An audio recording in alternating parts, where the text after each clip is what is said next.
Welcome and welcome back to my channel. If you're new here, my name's Maria, and today's video is just going to be a run through of all the series that I'm currently in the middle of. So I'm really trying to make an effort to finish series before I'm starting many new ones, but if we're honest, we're all probably pretty bad at that. Problem is you get FOMO, you want to read the new series when they come out, so I tend to pick up the first book in a series and then I'm waiting for the next one to come out, or if there's two books out and there's one book still to come out, I know that I'll end up picking up the series, and then the intention is to pick up the new book as soon as it comes out, but that always tends to fall by the wayside. So I've ended up being in the middle of around 22 series at the moment, so today's just going to be a run through of them, telling you where I am in the series, the books that I still need to read, and it would be great to hear if any of these series are currently on your TBR, or if you're currently in the middle of them as well. But yeah, without further ado, let's just get into the video. Okay, so I've kind of split these into three separate piles. So one is kind of my romantasy books, then the next one will be there's probably romance in there, but it's more geared towards fantasy than just romantasy, and then I do have some contemporary romance series that I'm in the middle of as well. So the first book and series that I'm going to talk about is The Book of Azrael by Amber V. Nicole, and this is one I read this, I think it was around the time that it came out, so maybe a year and a bit ago, a year and a couple of months ago, and the intention was to read this because I believe the second one was coming out within a month or so's time. I still haven't read the second one, but it is on my TBR for this month, so hopefully that will be rectified by the end of this month. And yeah, in this one we follow our main character Diana, who is basically in servitude to Caden, who is basically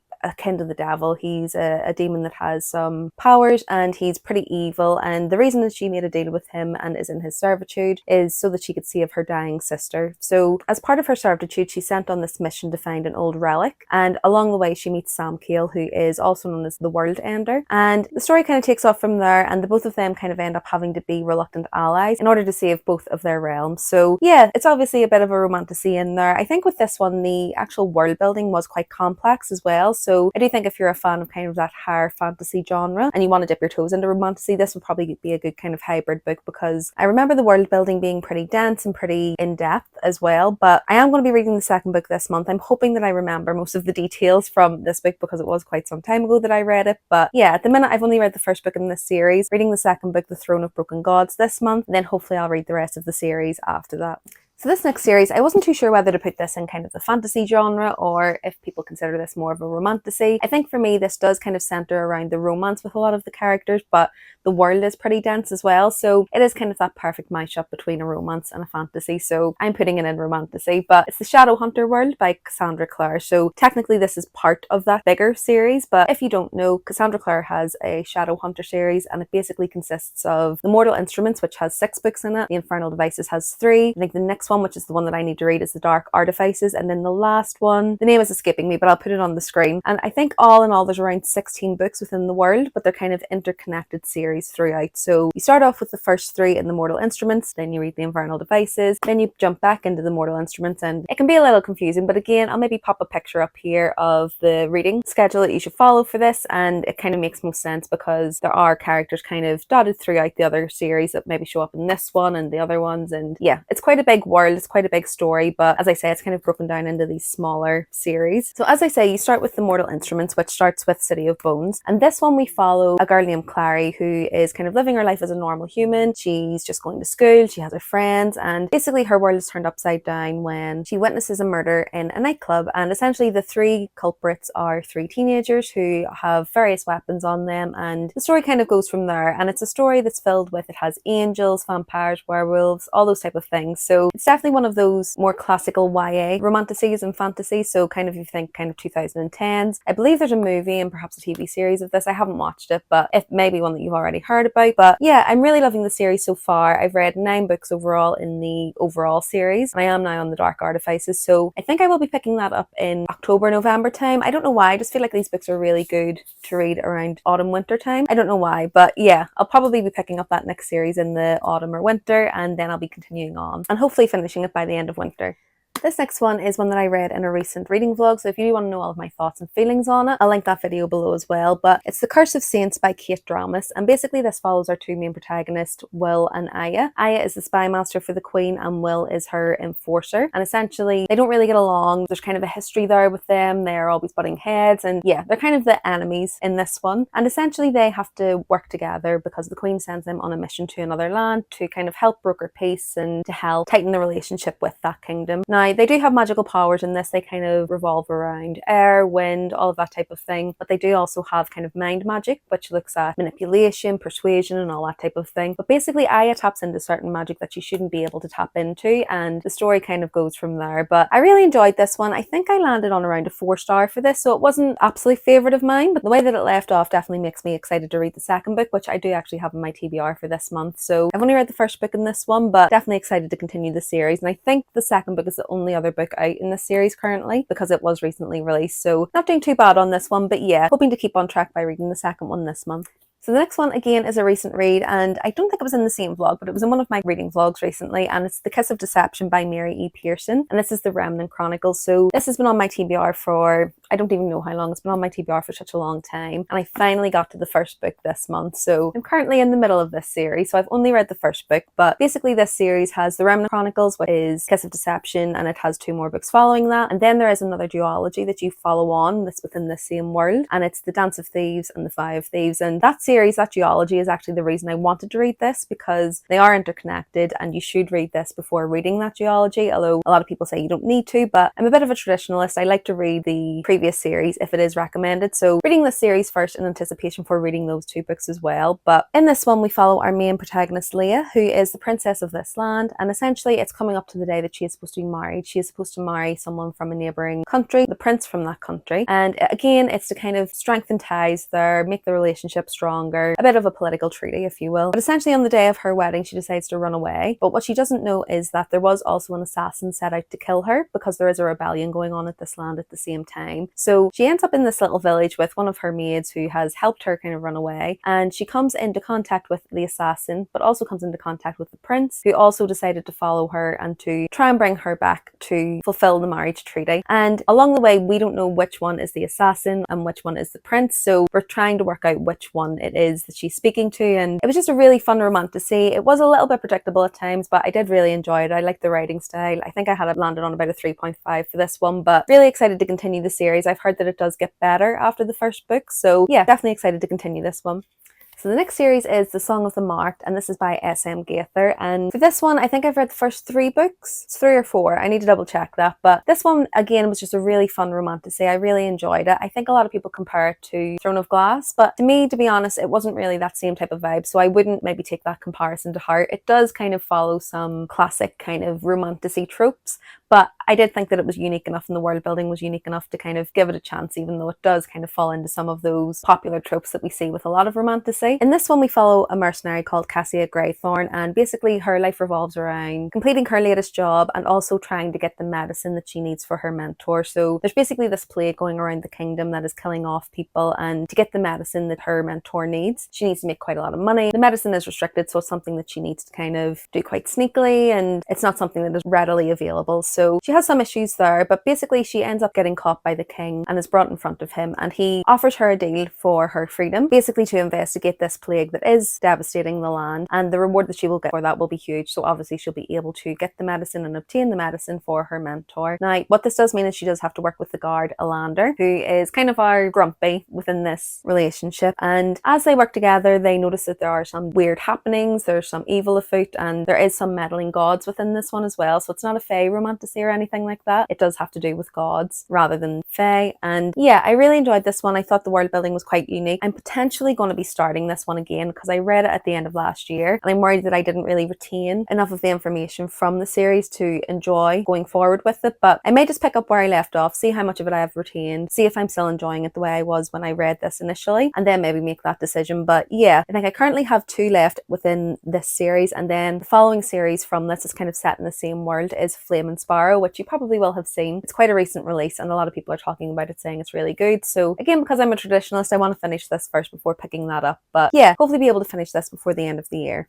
So this next one again is a recent read, and it's Blood Mercy by Fila Roth, and this one is a vampire romantasy, so again a little bit different than the fae that we've been seeing kind of popular over the last few years. But this one we follow Cassia and Leo. So Cassia is part of the human land and Leo is part of the what they call the Hesperenes, but essentially they are vampires, and years ago there was a kind of peace oath between these 2 lands, but it has broken apart. But as part of this story, the current king has asked the Hesperenes to come to a summit so that they can try and broker that peace treaty again. Now the king is a little bit of an evil character. He's a little bit dubious. His intentions aren't really clear as to why he's wanting to do this. So Cassia and Leo are kind of meeting up in secret to see if they can kind of push forward these peace talks and try and build that peace between the two lands. And from there, there's kind of a relationship develops there. This one is an incredibly slow burn. I will say it is quite dense in terms of the world building, and the writing style was very classical. So it was very, almost if you were reading a classic from, you know, like Jane Eyre or something like that, it was that kind of style of writing. So it was a little bit jarring at first for me. Even though I do read classics, it just generally doesn't tend to be in this type of setting. So it took a little bit of getting used to, and some of the pacing in here was a little bit off, but I've heard that the series does get really good. So I still rated this a 3.5, still really enjoyed the story. So excited to continue with this. There is 8 books in this series, and this is obviously the first one. They're all pretty chunky. I think the rest of them get even chunkier than this one. So I may slowly be making my way through these. It's probably not a priority series for me right now, but it's definitely one that I do want to continue. So adding it to this list. The next one I have on this list is actually from Scarlett Sinclair, and that is the Hades and Persephone series. And basically that series is set up of 2 kind of point of views. So the first 3 books that you read are from Persephone's point of view, and then you also get kind of the same story in the same timeline from Hades' point of view. So I've read all of Persephone, so it starts with A Touch of Darkness. I've read the story from her point of view up to book 3, and then with the Hades one, I started book 1 and I haven't finished off the series. But what I will say about this one is it's a really fun read, quite quick. I mean, the books aren't that long. It's a bit more spicy than some of the books that I usually read, but even with that, I do think the story around it was a fun read. The characters that she had were really fun as well. There was a lot of banter, witty banter, especially in the Hades perspective. I did find that I enjoyed that more than the Persephone's perspective. So yeah, it's one that I definitely want to continue, probably have it as a bit of a palate cleanser between some heavier reads. And I believe that there are 2 more books in the Hades point of view, and then perhaps 2 more that are kind of dual POV. I'm not too sure, but I'll put up kind of the series on the screen here so that you can see. But yeah, Hades and Persephone, it kind of is set in a modern time in terms of it's in our day. Hades is a nightclub owner. Persephone, I believe, is working at a magazine at the start of the series. She ends up going to his nightclub. They meet, she makes a deal, and you know, the rest kind of goes from there. I did really like Scarlett Sinclair's take on the story and kind of take on the mythology here, and yeah, I just really enjoyed it. I just kind of fell off the wagon of reading it because I was kind of binging them at one point. I think the second book in the Hades perspective was supposed to be coming out, and that's kind of where I finished and just forgot to pick it up. So I believe the series is complete now, so it just means that I can binge the rest of them if I want to.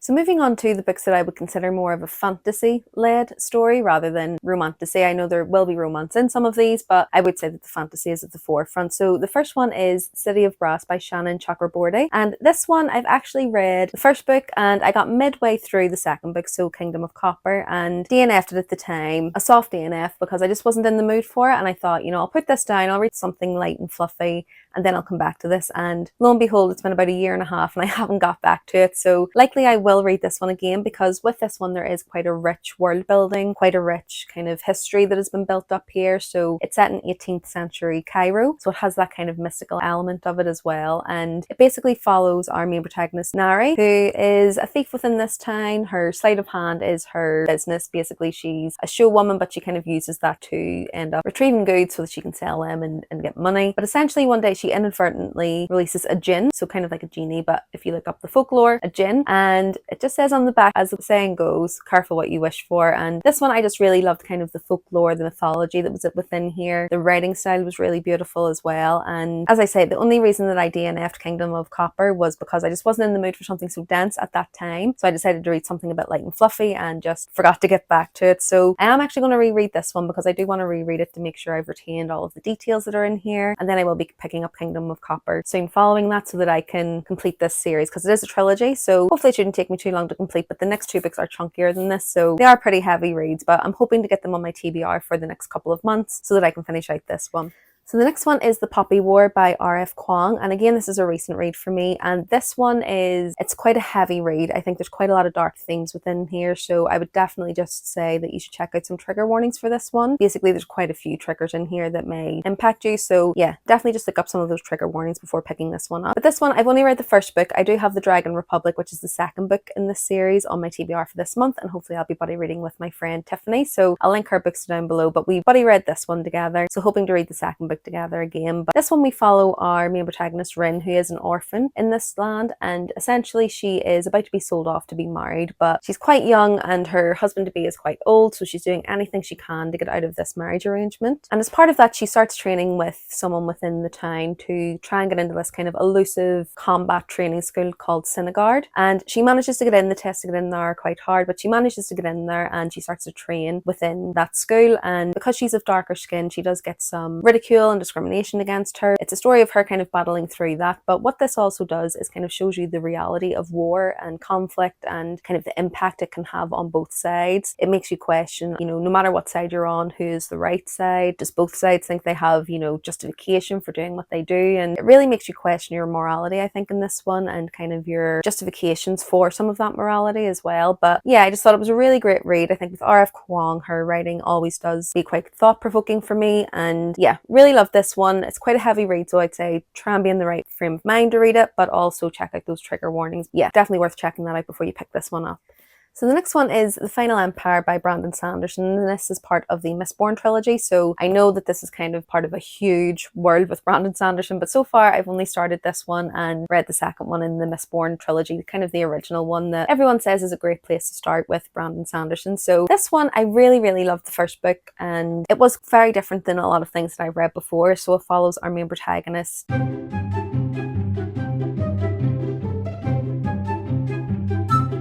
whose name is escaping me right now, and it's not on the back of this, but basically our main protagonist is part of kind of the poor society, so they're called the Ska, and they have been under the rule of what is called the Lord Rulers for 1,000 years, and essentially they have tried to revolt before and it's never really worked. And our main character within this falls into the revolutionary group who are trying to plan a revolt against this Lord Ruler. And what's interesting in this one is the magic system, where essentially the powers that these characters have come from metal, so different metals that they ingest will give them different powers, so being able to jump a really far way, being really strong, and just all of those things. So while it's kind of under the fantasy genre, I think this is kind of a hybrid between fantasy and sci-fi, and I really enjoyed it. I really liked his writing. It was a lot more humorous than I thought, and what I thought was interesting about this one was kind of the era that it's set in. It's almost like Regency, so there was a tiny sprinkle of romance within here that was kind of maybe giving Bridgerton vibes, which is not what I expected when I was going into this at that time. So really loved this first one. I will say the second one did kind of fall victim to second book syndrome. There was a lot of filler information, a lot of knots being tied from the first book. There was a lot of filler to progress the plot, but it wasn't really that intriguing or didn't really capture my attention at the time anyway. And I've heard a lot of people say that about the second book within this trilogy, that it is a bit of a filler book. There is a lot of plot in there, but it's not really as exciting as this one was. But I do need to finish the third and final book within this trilogy so that I can move on within this world, and hoping to do that maybe around Christmas time, or because again, this is one of those books that I think just around the winter time is better vibes for it. So yeah, not sure when I'll pick it up. It is just the one book within this trilogy that I need to finish, so it shouldn't take that long to read. I may even just pick up the audiobook for it so that I can finish it out. But yeah, really enjoyed it. As I say, the second book just wasn't the best for me, so that's kind of stopped me from wanting to really push on with the series. I've heard the third book is better, so hoping to pick that up before the end of the year or at the start of next year. So the next one I have is We Hunt the Flame by Hafsa Faisal. So this one is just a duology, and I read the first book earlier in this year, We Hunt the Flame, and really enjoyed it. It follows Nasir and Saphira. So Saphira is a hunter within this land now. Women are not supposed to be hunters within this land. They're very much supposed to kind of be at the home, you know, cooking the meals, doing everything that a woman should be doing in the home, and you know, the men are supposed to go out and hunt. But Saphira has a great talent for it, so she is hunting for herself, for her town, and no one reports her because obviously she's feeding the township that she's living in and helping the people of that town as well. Now Nasir is the crown prince, and he's called the Prince of Death, so basically it's his job, if there's anyone within the land that needs to be kind of tracked down and executed, that is his job. Both of these characters end up going on a mission to kind of help return magic to this land, because magic had disappeared however many years ago there, and they're both kind of sent on missions to try and return magic to the land. Along the way their paths cross, and they kind of have to reluctantly ally with each other, and from there the story kind of continues, and there's different secrets that are unwoven, loyalties that are kind of brokered, and loyalties that are broken as well. And yeah, just really enjoyed this one. Again, there was a lot of good banter in here. I thought the writing was really beautiful in this. It is quite a poetic writing style, so I really enjoyed it, and really excited to read the next one. The way that this one left off was a bit of a cliffhanger, so I'll be excited to see how this one continues.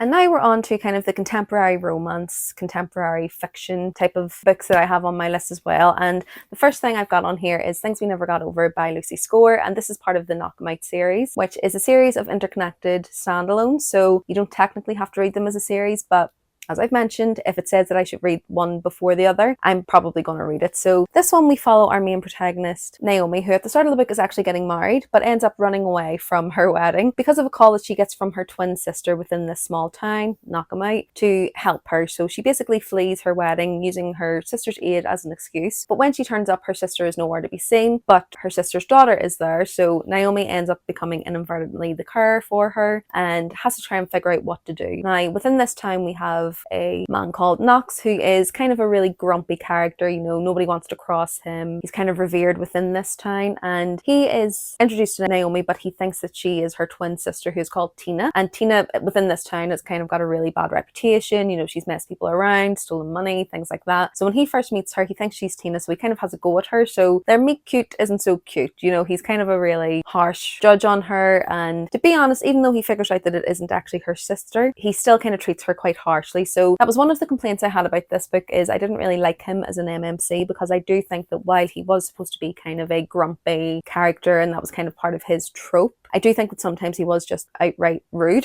to her with no real apparent reason. So yeah, it kind of took away from my enjoyment because I didn't really buy into that MMC, but I still did enjoy the story writing. I thought it was good. The end of the plot did get a little bit crazy for me, but I do still think it was a really fun time. So hopefully going to continue with this series and read the other two books that are in there. I've heard that the other two are a little bit better than this, so we'll see how that goes. But yeah, I'm still invested, still want to see what happens, still want to read from the rest of the characters, so I'll probably be picking those up in between some of my heavier fantasy books just as a bit of a palate cleanser. So the next series I have is the Dreamland Billionaire series. So it starts with The Fine Print, and this is by Lauren Eisher. So this one is one that I've seen a lot of people either love or hate, and to be honest, for me it was pretty mid. This is the only book that I've read within the series, and I did enjoy it. I didn't think it was the best writing or anything like that, but I did enjoy it for what it was. So it follows Rowan, who is basically, if you think Disneyland, that's essentially what he's the heir to. His grandfather has passed away, and as part of his will, he kind of puts a stipulation in there that Rowan has to work at the Dreamland kind of fun park, so basically Disneyland, and has to invigorate the experience of the customers, you know, get turnover to be increased, and he basically has 6 months to do this. Now, Sarah, who works here, is working within kind of the, again, I'm kind of going to compare it all to Disneyland in real life, but essentially kind of the princess makeover department. But as part of Rowan's plan, he is looking for a new ride to be invented so that they can open it within the theme park and kind of make a big launch to hopefully regenerate some of the interest within the park. And Sarah, who did put in a petition for a certain design a few years ago, ends up getting pulled into that team to try and help and build this new ride. And Rowan, again, is kind of a, I'm only here for this project. This is, you know, no distractions. I don't want to see anyone, don't want to be friends with anyone. I'm just here to do my job. And obviously Sarah maybe breaks through that. But yeah, the story kind of goes from there. It's kind of your typical enemies to lovers when it comes to contemporary fiction. But yeah, I liked it. I thought it was quite mid. I think it was entertaining. I liked the writing style enough. And yeah, I'll probably read the rest of them. Again, they're probably not too high priority on my list, but they are, again, good palate cleansers for between some of my heavier reads. So I'm going to keep them on that TBR list for now. And yeah, hopefully I'll pick some of them up soon. So the next one is definitely not a mid book for me, or a mid series for me. I've really enjoyed this one so far, but it's Binding 13 by Chloe Walsh, and this is the Boys of Tommen series. So this basically follows Shannon, who is a young girl. I believe she's 15 or 16 when the story starts. She lives in Cork, and she basically has a really tumultuous home life. She's quite an abusive father, and in her previous school she was getting bullied. So at the start of this story, she has moved to Tommen College, where our male protagonist Johnny comes into the story. And basically in this school, he is kind of the star rugby player, but he's also a star rugby player kind of for the country. So he's going to be trying out for the under-21s for Ireland. And basically everyone loves him. He's super popular. Everyone wants to be his friend. The girls all want to date him, and his paths keep crossing with Shannon. They do have quite a cute meetup at the start of it, and even though he's kind of trying to stay really focused on his training and focused on his rugby, he's suffering with an injury at the moment, but trying to hide it from all of his peers and all of his coaches. But yeah, their paths keep crossing, and you know, one thing leads to another, and they end up building a bit of a relationship here. But what I will say is this is much more than a kind of sports romance, which is typically how I see it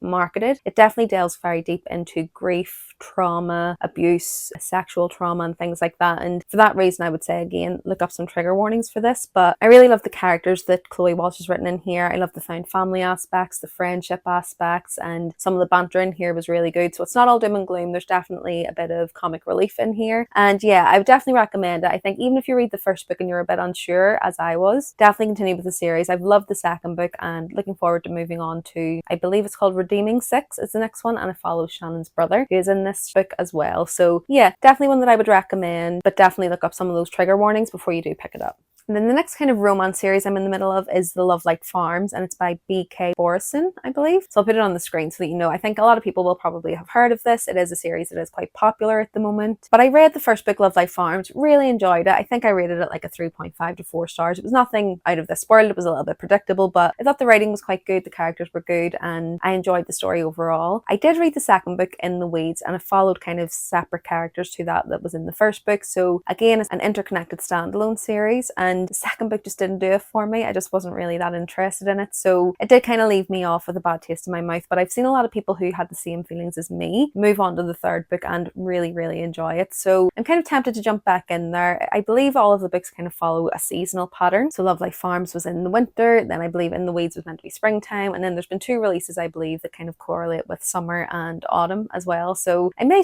actually pick those up. I may try and pick up in the series where I left off, because I've heard that the third book is much better, even though I know there was a lot of people that liked the second book, but for me it just didn't really hit that well. But a lot of people who have had the same feelings as me moved on to the third book and really, really enjoyed it. So yeah, I probably will pick that one up. And again, it's just a good kind of series to have on my TBR for in between some heavier reads. It's usually quite cute and fluffy and a bit of a rom-com kind of vibe. So yeah, I'm probably going to dip back into that one. I had initially kind of DNF'd the series, but after hearing that the third book does get better, I probably will pick those up.